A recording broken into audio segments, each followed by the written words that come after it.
Welcome to movie mixture.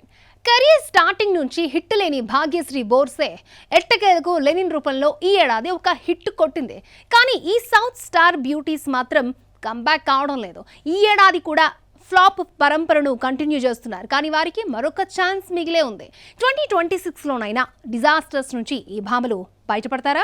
Sreeleela కెరియర్లో ఎంత peaks చూసిందో అంత డౌన్ ఫాల్ చూస్తోంది. ధమాకా హిట్తో వరుసగా స్టార్ హీరోలతో నటించే ఛాన్స్లు కొల్లగొట్టి ఇండస్ట్రీ అటెన్షన్ గ్రాప్ చేసిన లీలమ్మ ఇప్పుడు సరైన సక్సెస్ లేక కెరియరే డైలమాలో పడే సిచ్యువేషన్కి వచ్చేసింది. 2025లో ఒక్కటి కాదు, రెండు కాదు, 3 హ్యాట్రిక్ ఫ్లాప్స్ నమోదు చేసిన వైరల్ వయ్యారి ఈ ఏడాది ఉస్తాద్ భగత్ సింగ్తో గట్టెక్కుతుంది అనుకుంటే బొమ్మ బాక్సాఫీస్ బాంబ్గా మారింది. టాలీవుడ్లో సాలిడ్ సక్సెస్ చూసి చాన్నాళ్లైంది రాశీ ఖన్నా.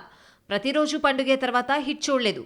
హిందీలోనూ ఇదే సిచ్యువేషన్. కాస్తో కూస్తో తమిళంలోనే బెటర్ అనిపించుకుంటోంది ఈ బ్యూటీ. 2026లో ఫ్లాప్ లెక్కలు కవర్ చేస్తుందేమో అనుకుంటే సేమ్ ఉస్తాద్ భగత్ సింగ్ రూపంలో శ్రీలీలతో పాటు ఈమెకు ఓ డిజాస్టర్ పడింది. మెగా హీరో సెంటిమెంట్ వర్కౌట్ కాలేదు ఈ బ్యూటీకి. పూజా హెగ్డే తెలుగులో పలకరించలేదు, కానీ తమిళం, హిందీలో చేస్తున్న సినిమాలన్నీ వరుసగా ఫ్లాప్ అవుతున్నాయి. బీస్ట్ తర్వాత హిట్ చూడని పూజ 4 ఏళ్ల ఫ్లాప్స్ పరంపరకు జననాయకంతో అడ్డుకట్ట వేస్తుందేమో అని ఊహించారు. కానీ అంచనాలు తప్పాయి. ఈ మూవీ కూడా ఈ జాబితాలోకి చేరిపోయింది. ఫ్లాప్ అయిన ఈ బ్యూటీలకు ఈ ఏడాదిలో మరో ఛాన్స్ మిగిలే ఉంది.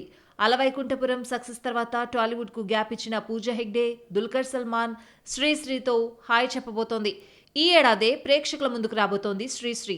అలాగే శ్రీలీల తమిళంలో ధనుష్ సరసన ఓం చేస్తోంది. అక్టోబర్ 16న రిలీజ్ కాబోతోంది.